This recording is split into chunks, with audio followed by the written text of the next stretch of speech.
Jake again with Baun Performance. Got TJ's Mk6 Golf R here. 16,000 miles unmolested, and we're gonna cut some chunks out of it. We've got an American-made Treadstone intercooler core over here on the bench. 8 inches tall, 3.5 inches deep. I believe the core width is 22. So we're gonna build a full front mount intercooler kit for this thing with stainless piping all the way from the KO core. And we're gonna match up to the throttle pipe here. You never know, we might feel froggy and go all the way to the throttle body. But I don't have a MAF port sitting here. We're not in any big rush. This is his weekend toy, so it'll sit until I'm happy with it. But we're gonna at least get the intercooler mounted up today while he's here, and we'll show you guys that in a minute.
It is what it is, you know.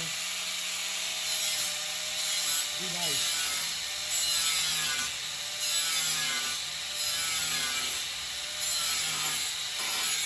Hey.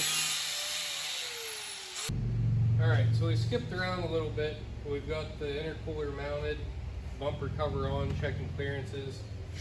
TJ can get in there nice and tight like for you. So we've got about a 1/4 inch of clearance to the back of the grill.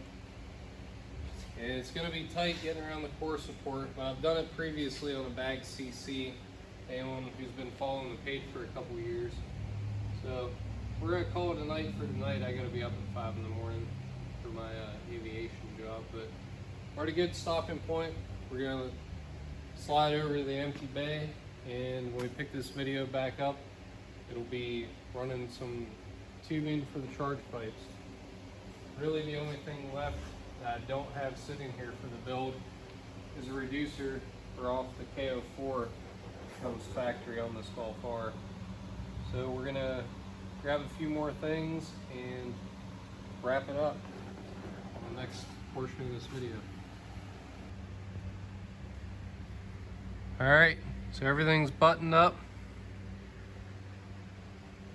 Didn't get any video of the build process, but I bought a piece from ECS that's machined for this turbo outlet, and it was pointed directly at the frame horn, so I ended up just modifying the OEM piece. I cut the special machined part off and welded 2.5 inch with a bead rolled end to just have the normal coupler, and then everything's nice and tucked up in. Got to retain factory ducting to the transmission for cooling. Made a new horn bracket. I purposefully left the zip tie long just to make it easier to find. There's connectors that live just a little bit too close to a charge pipe, and we're gonna pull this bumper back off whenever TJ comes back to town to pick this thing up, and throw some blue couplers on the front of the intercooler. They haven't came in from Canada yet. Vibrant's been really slow with COVID, So I'm just gonna finish buttoning it up and drop this back off at his house, and we'll throw the blue couplers on whenever he's around. I'll post some pictures at the end, and we'll do an update, a follow-up, once he gets a chance to drive it. Maybe we'll do some data logs. So this isn't a production kit. I didn't build a fixture. This is the one-off Mk6 R. Got my helper here. Front mount intercooler kit. Thanks for watching. Hit that subscribe button if you haven't.